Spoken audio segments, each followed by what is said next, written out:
Olá, graça e paz do nosso Senhor Jesus Cristo. Mais um tempo que nós teremos hoje de culto virtual, de glorificar ao Senhor através da meditação na palavra e também através dos louvores a serem cantados.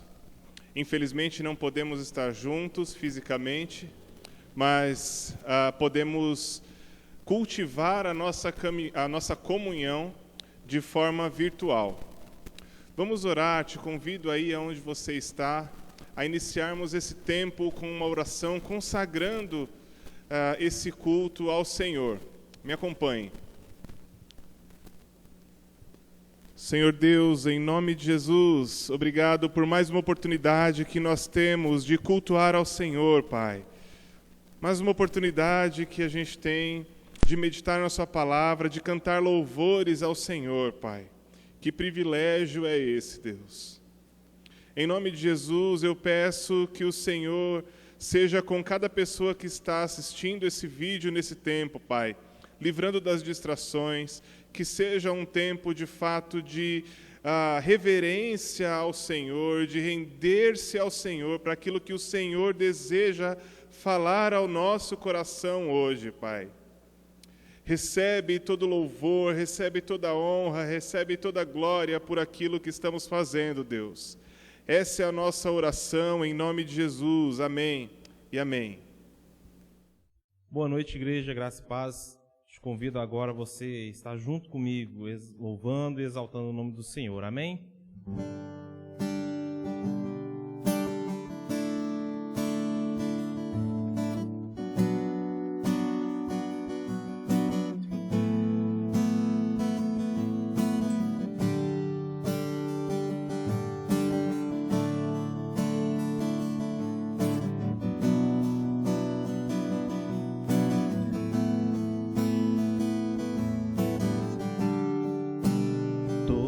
Necessitam de um amor perfeito, perdão e compaixão. Todos necessitam de graça e esperança, de um Deus que salva.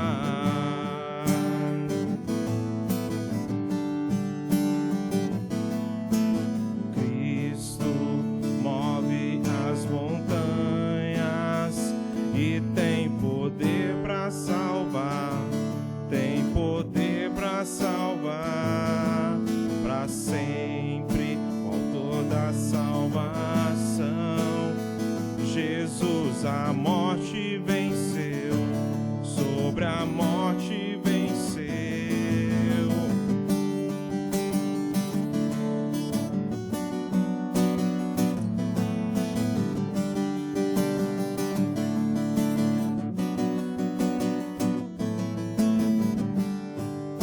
Me aceita com meus medos, falhas e temores. Enche o meu viver, a minha vida entrego pra seguir teus passos. A ti me rendo.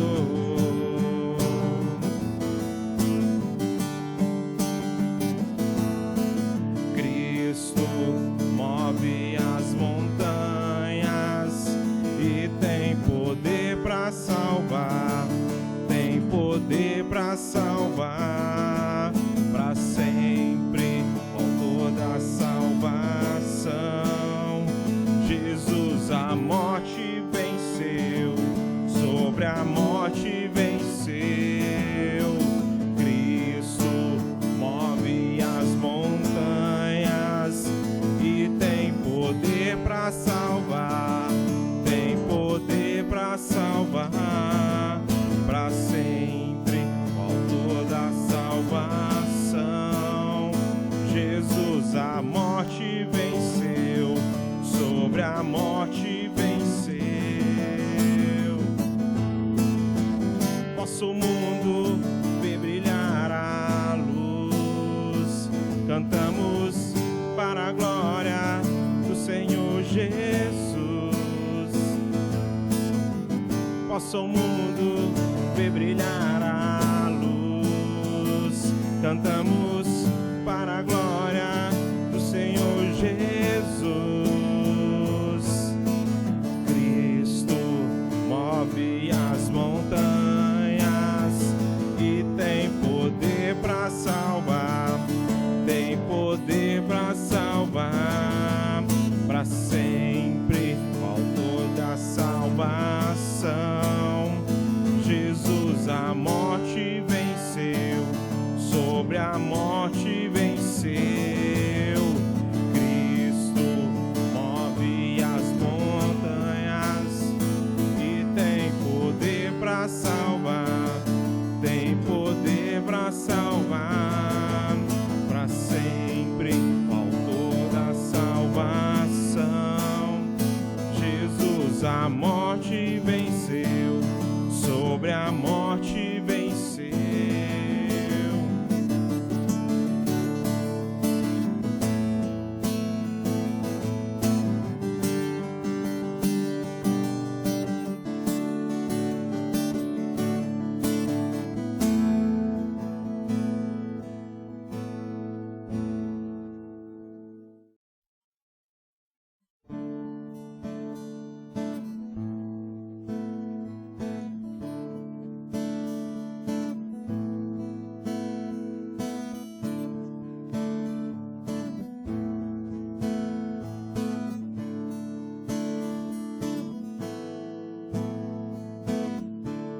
As mãos que sustentam tudo seguram meu coração.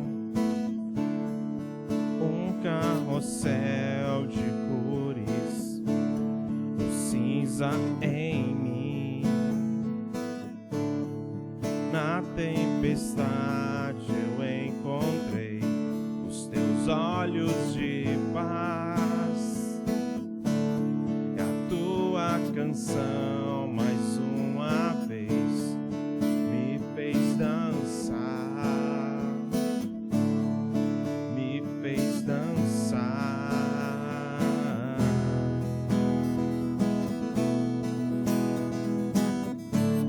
E a tua voz, e a tua voz sopra a verdade sobre mim.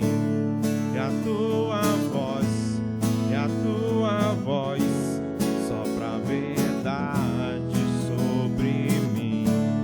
E a tua voz, e a tua voz me diz quem sou. Pai das luzes, tudo vem de ti e é para ti. Lindo Criador, todo amor, és todo amor. Pai das luzes, tudo vem de ti e é para ti. Lindo Criador, és todo amor, és todo amor. As mãos que sustentam tudo seguram meu coração. Um carrossel de cores, um cinza em mim. Na tempestade eu encontrei os teus olhos de paz. E a tua canção mais uma vez me fez cansar, me fez dançar.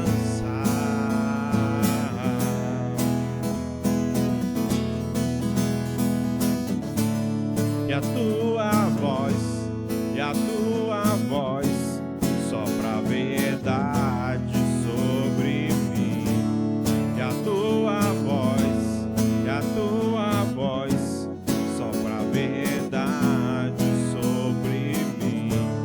E a tua voz, e a tua voz me diz quem sou. Pai das luzes, tudo vem de ti e é para ti. Lindo Criador, és todo amor, és todo amor. Pai das luzes, tudo vem de ti e é para ti. Lindo Criador, és todo amor, és todo amor. Pai das luzes, tudo vem de ti e é para ti. Lindo Criador, és todo amor, és todo amor.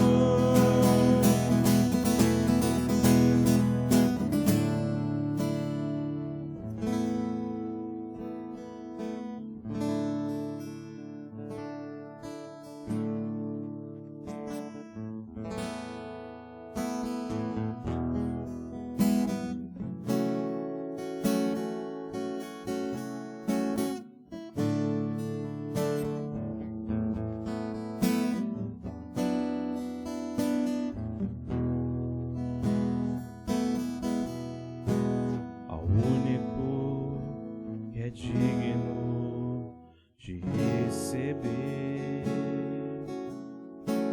a honra e a glória, a força e o poder,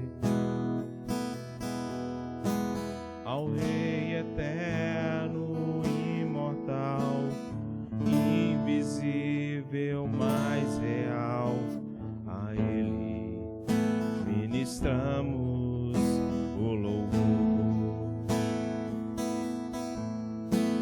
Ao único que é digno de receber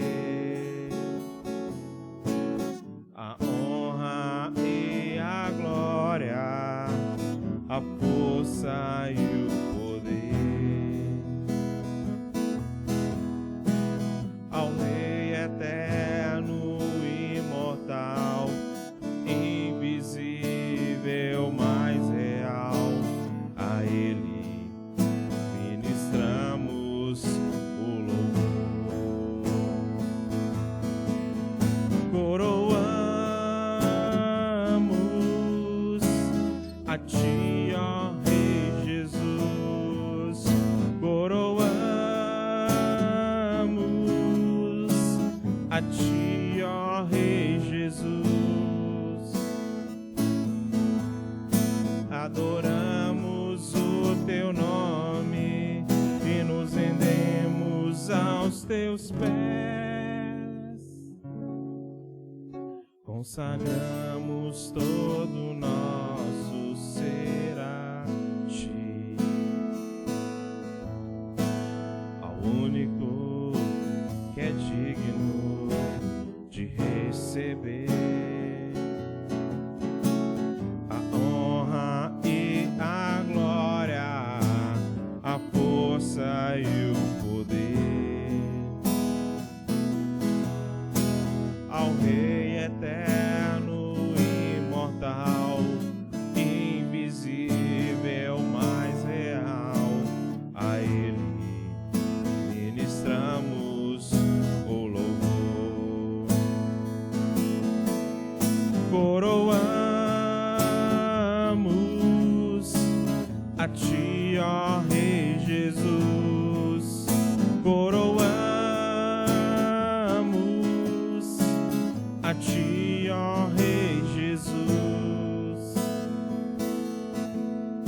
Adoramos o teu nome e nos rendemos aos teus pés. Consagramos todo o nosso ser a ti. Coroamos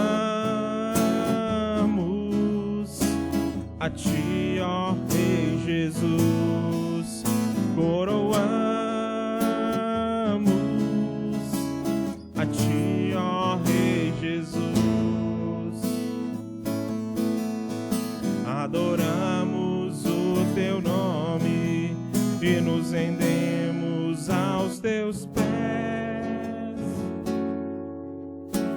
consagramos todo o nosso ser a Ti.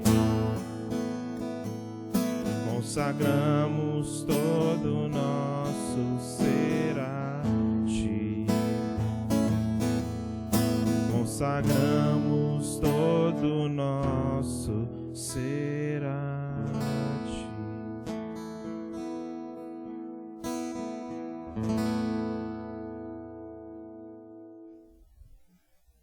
Vamos meditar na palavra do Senhor. Tenho certeza que o Espírito Santo do Senhor pode ministrar as nossas vidas hoje. Tenho certeza que o Senhor pode falar ao nosso coração de acordo com as necessidades que nós temos e de acordo com a vontade dEle para a minha vida e para a sua vida. Te convido, então, a abrir a sua Bíblia na primeira carta de João, 1 João, capítulo 2. Nós vamos ler dos versículos 12 a 17. Assim diz a palavra do Senhor: Escrevo a vocês, filhinhos, porque seus pecados foram perdoados pelo nome de Jesus.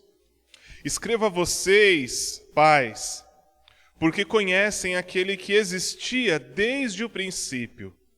Escrevo a vocês, jovens, porque venceram a batalha contra o maligno. Escrevi a vocês, filhinhos, porque conhecem o Pai.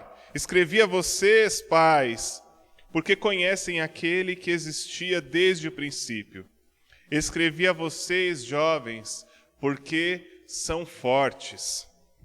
A palavra de Deus permanece em seu coração e vocês venceram o maligno. Não amem este mundo, nem as coisas que ele oferece. Pois quando amam o mundo, o amor do Pai não está em vocês. Porque o mundo oferece apenas o desejo intenso por prazer físico, ou a cobiça da carne, a concupiscência da carne, na verdade. O desejo intenso por tudo que vemos, ou a concupiscência dos olhos, em algumas versões, e o orgulho de nossas realizações e bens. Isso não provém do Pai, mas do mundo. E este mundo passa, e com ele tudo que as pessoas tanto desejam. Mas quem faz o que agrada a Deus, vive para sempre. Amém. Essa é a palavra do Senhor. Olhando para esse texto, nós conseguimos perceber que João está falando a respeito de maturidade espiritual e de amor pelo eterno. Maturidade espiritual e amor pelo eterno. João identifica o povo de Deus aqui e os estágios de envolvimento espiritual. E em seguida, ele mostra como deve ser a relação desse povo que é de Deus com o mundo, aquilo que ele chama de mundo.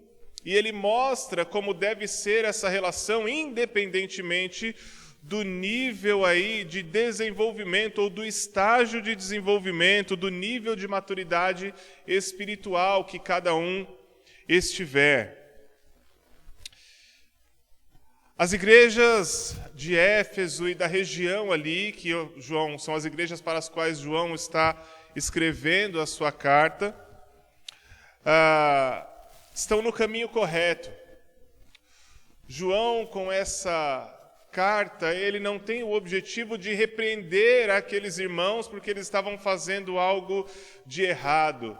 Não, ele tem a intenção de falar para eles a respeito de algumas pessoas que estavam tentando deturpar aí o ensino verdadeiro do Evangelho e estavam no meio da igreja e estavam também saindo do meio da igreja para que eles disseminassem isso a outras pessoas. Sendo assim, João está dando um alerta, não é uma repreensão porque eles estão no caminho errado. Pelo contrário, eles estão no caminho certo. Eles estão desfrutando do perdão, eles estão desfrutando do conhecimento de Deus, eles estão desfrutando do poder que há vindo da parte de Deus para que eles consigam enfrentar as lutas. E esse poder, inclusive, é característica da nova aliança em Cristo Jesus. Quando nós olhamos para esse trecho da Escritura, nós percebemos que João está dividindo seus leitores em 3 grupos, relacionados ao desenvolvimento espiritual, ou seja, não tem a ver, quando João fala filhinhos ou criancinhas ou jovens ou pais, não tem a ver com uma idade cronológica, tem a ver com um estágio de maturidade espiritual. E a gente pode perceber isso por aquilo que João fala a respeito de cada um deles, mas também por como como tem uma linha mestra nesse texto, não só nesse texto, mas nessa carta, que une isso a todo o objetivo da carta.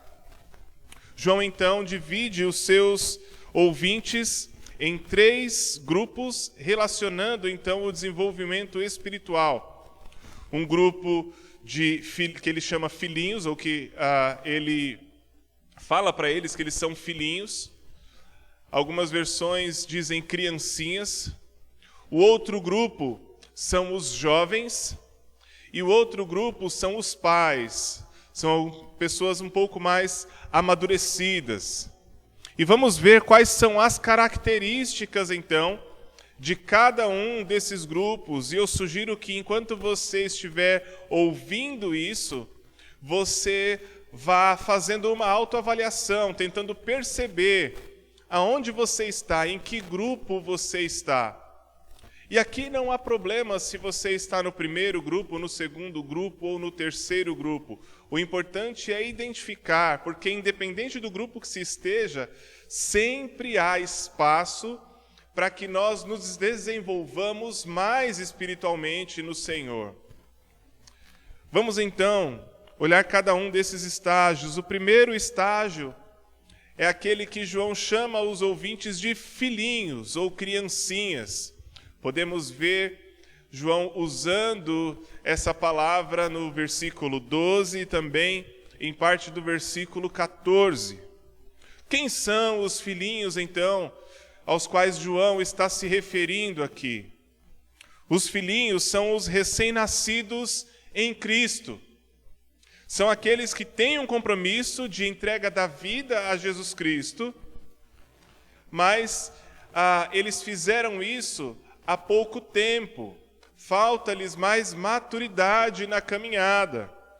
A característica desses filhinhos aqui, segundo aquilo que João nos diz, é a alegria do perdão, ou alegria no perdão dos seus pecados.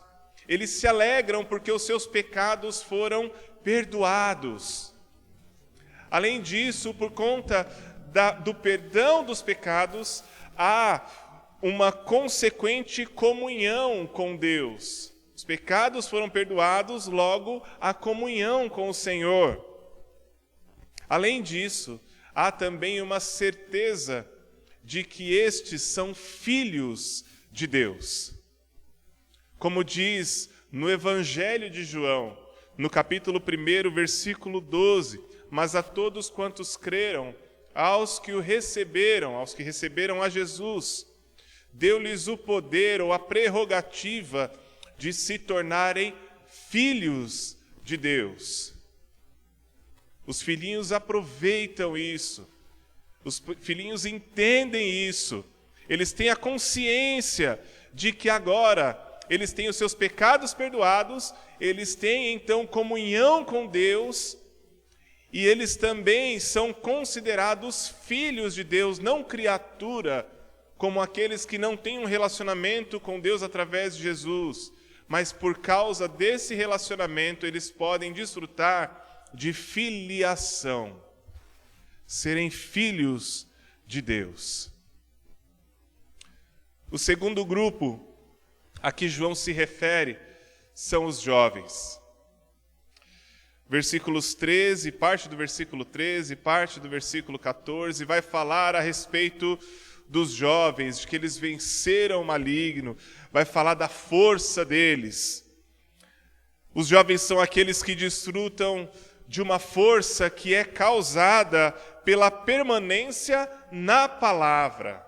Essa força não é uma força física, não é uma força dos halterofilistas, é uma força que vem pela palavra, pela Escritura, por esse alimento que os fortalece.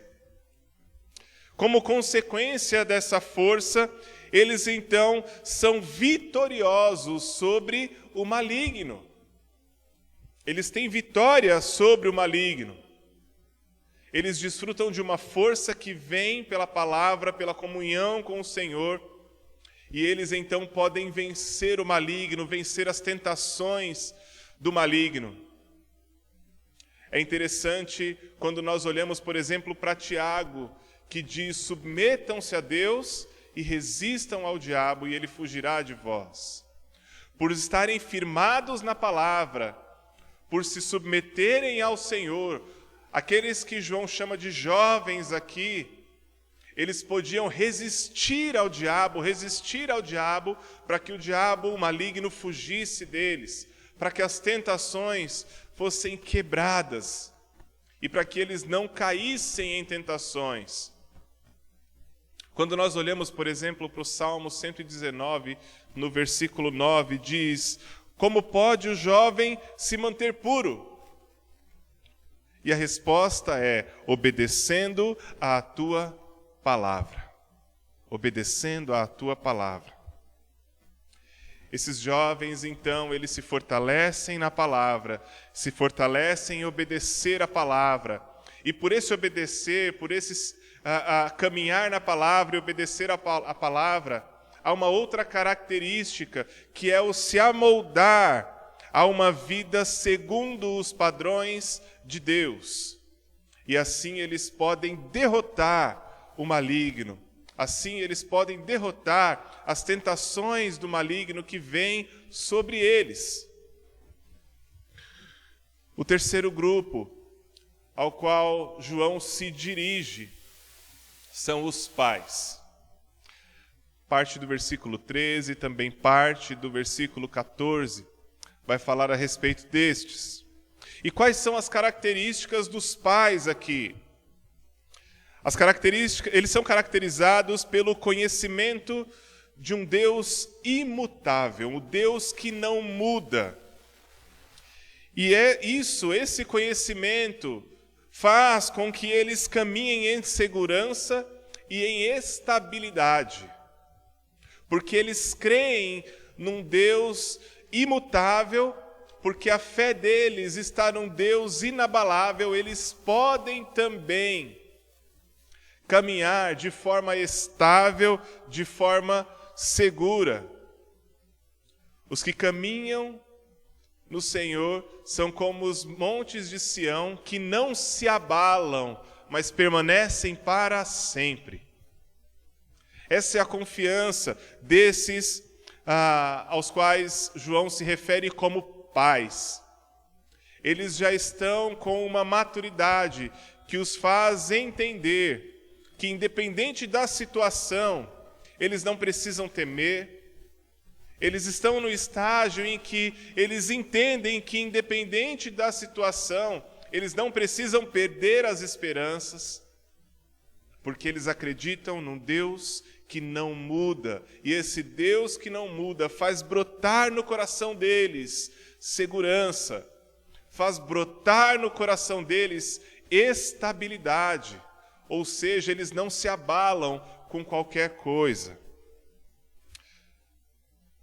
Uma pergunta para você que está me ouvindo agora: em qual desses três estágios você se identifica? Em qual desses três estágios você está?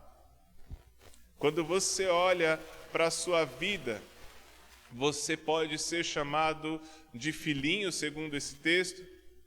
As características que você tem vivido da sua caminhada com Cristo, da sua caminhada com o Senhor, demonstram que você está como nesse estágio de filhinho. Estes que têm segurança da salvação, de que seus pecados foram perdoados, que desfrutam de um relacionamento vivo e verdadeiro com Deus, e que desfrutam também dessa filiação de Deus como Pai?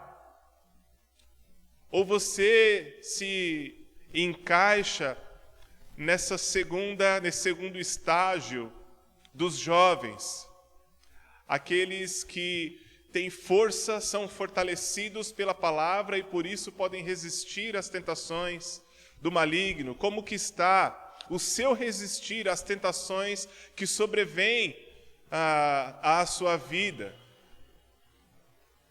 Você tem resistido, você tem se sentido fortalecido na palavra, ou melhor, mais do que se sentir fortalecido na palavra, você tem buscado se fortalecer na Escritura Sagrada, naquilo que o salmista diz que é lâmpada para os pés e luz para o nosso caminho.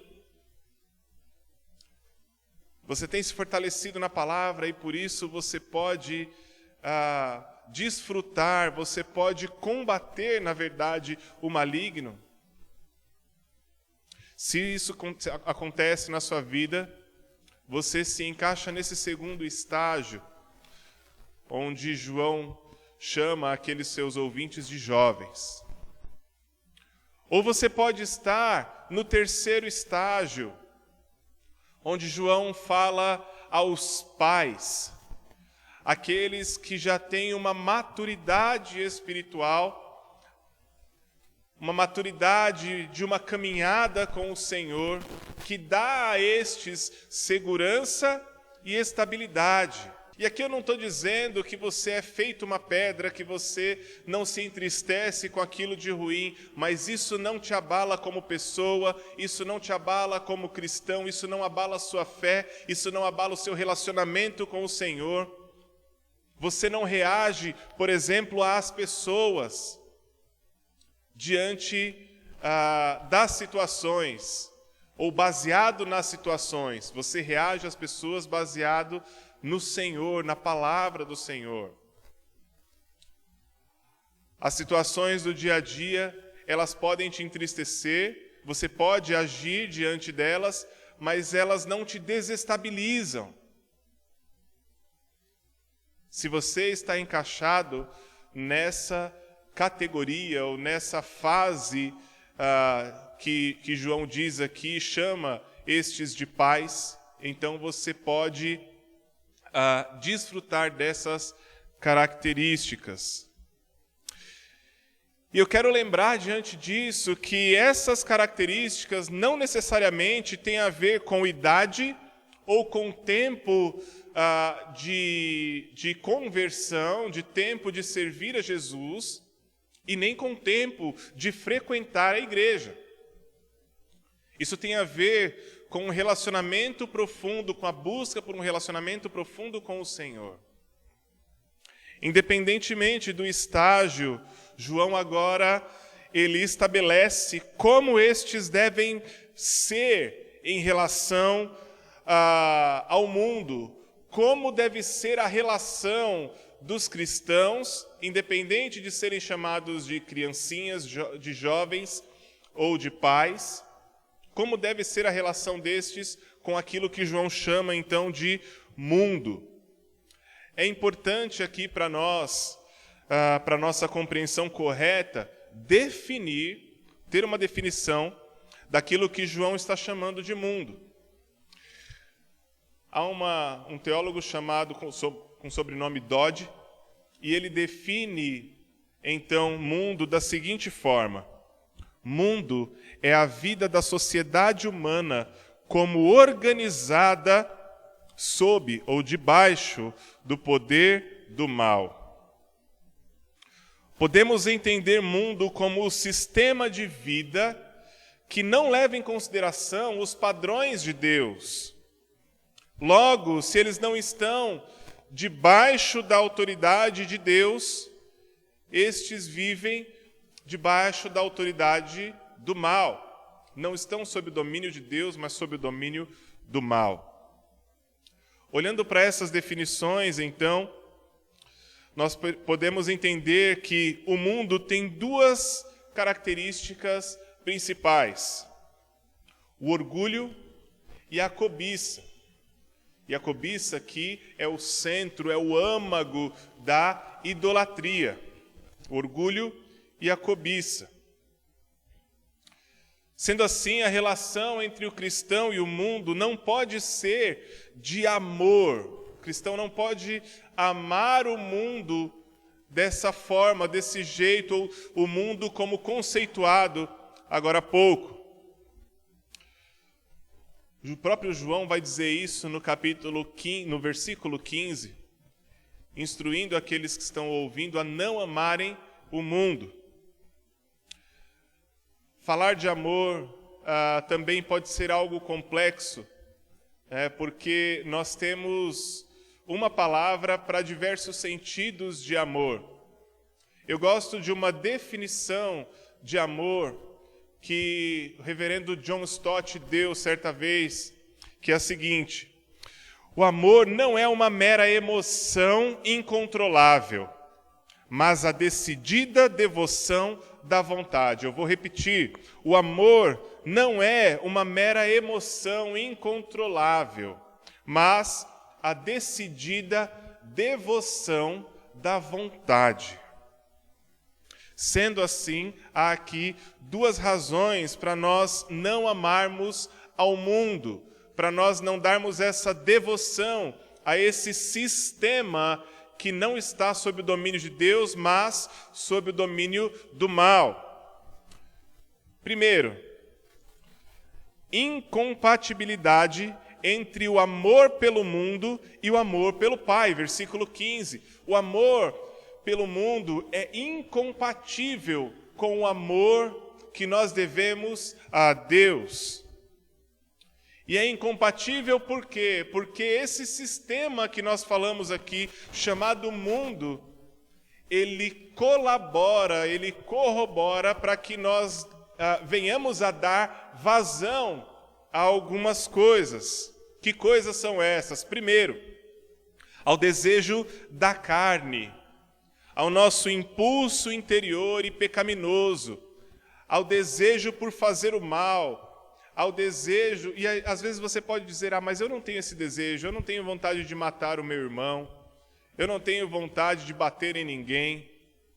Mas às vezes você pode ter alguns desejos que não colaboram para o bem de ninguém, mas simplesmente para satisfazer o seu egocentrismo. Você pode ter alguns desejos pecaminosos que vêm brotar de você e fazem com que você tome atitudes na vida que não condizem com os valores, com os padrões, com os princípios do Senhor. Isso é o que faz o desejo da carne. E isso é incompatível com o amor a Deus. Outra característica são os desejos, ou o desejo dos olhos. O desejo dos olhos tem a ver com as tentações que nos chamam a atenção, mas não é agora de dentro para fora como o desejo da carne, mas é de fora para dentro. O desejo dos olhos, a cobiça, a concupiscência dos olhos. É aquilo que você olha e deseja. E tudo aquilo que você deseja mais do que a Deus tem o potencial de virar um ídolo para você. Tudo aquilo que você olha, que os seus olhos que alcança a sua visão, tudo aquilo que te seduz pelo olhar e tem o risco de que você deseje mais isso do que a Deus, isso tem o potencial de se tornar um ídolo na sua vida. Desejo dos olhos são essas tentações que nos chamam de fora para dentro. Terceiro, o orgulho dos bens ou a soberba da vida. Este, então, é um orgulho relacionado às circunstâncias externas de alguém. É o orgulho por ter mais dinheiro que alguém, por estar numa posição social melhor do que outra pessoa. É um orgulho pelas roupas que se veste, pelo carro que se tem, pela casa que se tem, entre tantas outras coisas. É um orgulho pelo emprego que se tem. E é interessante que esse orgulho dos bens ou soberba da vida, muitas vezes, ele não tem a ver simplesmente com o que se tem, mas com o que se aparenta ter. Às vezes a pessoa nem tem tanto assim, nem tem uma posição social tão avantajada, mas ela se acha por isso, ela se sente melhor que o outro por isso. Um exemplo desse orgulho dos bens ou dessa soberba da vida é algo que aconteceu nessa semana passada, onde um desembargador, ele é autuado, ele é parado, então, pela guarda municipal. Eu não me lembro a cidade, mas é uma cidade litorânea dentro do estado de São Paulo, talvez Santos. E quando ele é parado ali pela Guarda Civil Metropolitana, os guardas pedem para que ele ponha máscara, porque é um decreto. E as pessoas, elas precisam então andar de máscara, porque senão elas podem ser multadas. A gente sabe que é além da multa, é o bom senso, a gente sabe que é além da multa, é a educação, é a preocupação com o próximo. Mas no caso ali, ele está dizendo àquele senhor, olha, coloque a máscara, por favor. Esse senhor, desembargador, ele então tem uma atitude ultrajante em relação àquele guarda civil. Ele o chama de analfabeto, ele liga para o secretário de segurança, ele tem uma postura completamente ríspida e mal educada com aquele rapaz, simplesmente se sentindo melhor do que ele, pela sua posição, por ser um desembargador, enquanto aquele rapaz é um guarda civil tentando cumprir o seu dever. Esse é um exemplo de valores que não condizem com o amor a Deus, mas com o amor ao mundo. Esse é um exemplo disso que nós acabamos de falar aqui, da soberba da vida, do orgulho dos bens. E é importante nós entendermos que, como o próprio Evangelho de Mateus diz no capítulo 6, versículo 24, e no Evangelho de Lucas também vai dizer, no capítulo 16, versículo 13, ninguém pode servir a dois senhores. Ninguém pode servir a dois senhores. Sendo assim, a primeira razão pela qual não amar o mundo é a incompatibilidade entre o amor pelo mundo e o amor pelo Pai. E o amor pelo mundo tem como característica o desejo da carne, o desejo dos olhos e o orgulho dos bens ou soberba da vida. Segunda característica, então, daqueles segunda razão, na verdade, para que nós não amemos o mundo, é que esse mundo em que nós estamos vivendo, esse esquema de sociedade, esse sistema, ele é transitório. A transitoriedade do mundo em oposição à eternidade daquele que faz a vontade de Deus. Versículo 17. Esse sistema que nós chamamos de mundo está se desintegrando. E com esse sistema, então, aqueles que seguem esse sistema, aqueles que seguem os princípios e padrões desse mundo também estão se desintegrando. Mas aqueles, porém, que fizerem a vontade de Deus, permanecerão eternamente. É importante aqui nós olharmos para aquilo que João escreve em Apocalipse capítulo 21, dos versículos 1 a 5, que diz: então vi um novo céu e uma nova terra, pois o primeiro céu e a primeira terra já não existiam, e o mar também não mais existia. E vi a cidade santa, a nova Jerusalém, que descia do céu da parte de Deus, como uma noiva belamente vestida para o seu marido. Ouvi uma forte voz que vinha do trono e dizia: vejam, O tabernáculo de Deus está no meio de seu povo. Deus habitará com eles e eles serão seu povo. O próprio Deus estará com eles. Ele lhes enxugará dos olhos toda lágrima, e não haverá mais morte, nem tristeza, nem choro, nem dor. Todas essas coisas passaram para sempre.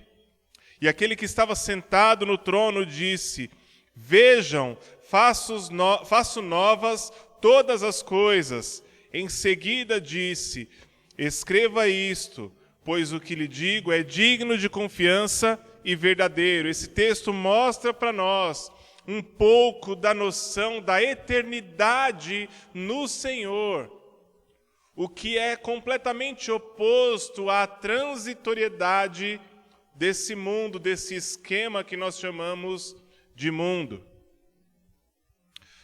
Eu quero concluir incentivando você a buscar compreender em qual estágio da caminhada cristã você se encontra.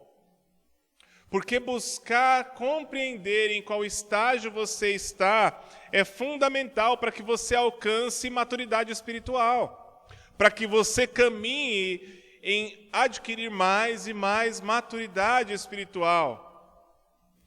E essa busca vem através de um relacionamento profundo, verdadeiro, desejoso por Deus, por se debruçar na palavra do Senhor e por querer mais a Deus do que todas as outras coisas.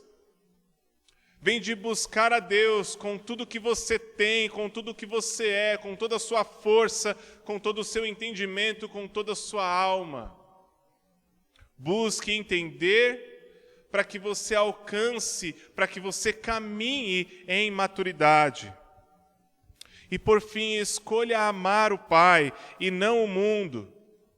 Escolha amar muito mais a Deus. Na verdade, escolha amar a Deus e não amar o mundo, porque há incompatibilidade entre amar a Deus e amar ao mundo, porque não há como servir a dois senhores.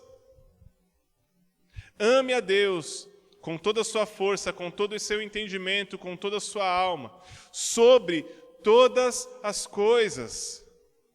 Demonstre esse amor por Deus através da obediência a Ele, através da busca por Ele, por ter fome, por ter sede desse Deus. Mas também demonstre esse amor por Deus, amando o outro, vivendo com base nesse amor de Deus, demonstrando então com a sua própria vida o amor de Deus que pode fluir através de você. O meu desejo e a minha oração é que você caminhe dessa forma, entendendo qual o estágio de maturidade espiritual que você tem, para que você possa, então, buscar a cada dia amadurecer mais, crescer mais no Senhor. E que você ame a Deus e não ao mundo, a esse esquema que nós falamos aqui. Que você ame a Deus com toda a sua força, com todo o seu entendimento, e não as coisas que são transitórias, para que você possa, então, desfrutar de eternidade e não de transitoriedade. Vamos orar mais uma vez. Pai, em nome de Jesus, eu te peço que o Senhor nos ajude a entendermos aonde nós estamos em relação à maturidade espiritual, se nós podemos ser chamados de filhinhos, de jovens ou de pais, quais as características que têm feito parte da nossa vida. E te peço também que o Senhor ponha em cada um amor ao Senhor, amor ao Pai e não ao mundo, não a essa sociedade corruptível e transitória. Essa é a minha oração em nome de Jesus. Amém e amém. Um forte abraço a você e a sua família. Que Deus te abençoe.